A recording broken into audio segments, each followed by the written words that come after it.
Coach Lenny here on the scene. Oh. 3 days out, we're here back in Brooklyn. How special is it for you to come back to Brooklyn and bring the belt back home? It's very, very special. Like I just said momentarily, you know, it's like giving back to the community, letting the people see, letting the young people that's here see that, you know, that the same way Hitchins was able to become world champion, they can do the same thing with perseverance, determination, dedication, and persistency. How does it feel 3 days out now? Very heated face-off yesterday, a lot of talk. What do you do to your fighter about all the talk that went down yesterday? I mean, you know, this is the fight game. This is the fight game. They got the testosterone going on and things of that nature. You know, Hitchins is the best. Kambosos, he's battle tested. He's been there before.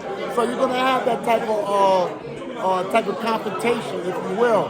However, at the end of it all, Hitchins on the night of the fight, his hands will be raised still and still champion of the world. Lenny, for you as a trainer, have you the last fighter you fought was a southpaw, Liam Paro.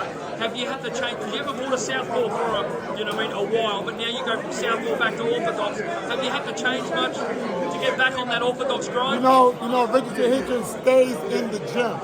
He stays in the gym, so we get southpaws sparring, we get orthodox sparring. It doesn't matter. And when you can fight, like I always tell him, you can fight.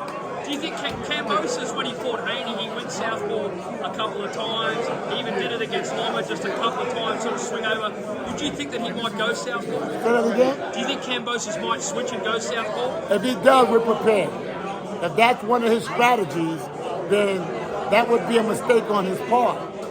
That would be a mistake on his part. Clearly, after he saw in previous fights how Hitchins took care of southpaw opponents. So that would be a bad mistake on his part. Lenny, let's talk about, obviously, the world title. If you are victorious and you guys believe that you will, what do you want to do next? You want to continue on fighting here in New York? Is that the plan for you guys? You want to fight here more often? We want to fight all around the world. We want to fight all around the world. That's what titles mean. World champion means we fight anybody that comes, whether it's in Dubai, whether it's in New York, whether in Saudi Arabia, anywhere. So, you know, this is what it's all about. This is what a world champion do or does. Another guy that's coming up now, Abdullah Mason. He got the headline on Saturday night in Norfolk. What did you think of his performance, and how great is that young kid? I think that he's on the right track. He's a good puncher. And the world is going to see as he continues to progress, and as long as his team continues to move him in the right direction, I think that he's going to be a force to reckon with in the boxing world. Obviously, him and Jay Prince and that, they move very smart. They're going to obviously calculate. Who would you like to see him with next, or not rush him? I wouldn't rush him. I wouldn't rush him. I would take my time because he's still developing as a young man in the professional ranks of boxing. Last but not least, what do you think? Obviously, Abdullah Mason had his opportunity to headline the event. What did you think about Keyshawn missing weight? He missed by 4 pounds, Lenny. That was a lot of weight. Well, you know, some critics are going to say that he was scared because he knew what he had to do in terms of to make weight to fight De Los Santos. I think that this is going to be a learning lesson for him. I think that, if he didn't want to fight, he should have never took it. Because now, he put himself in a bad position. He's in a bad position now. People think he was scared. People think that was unprofessional.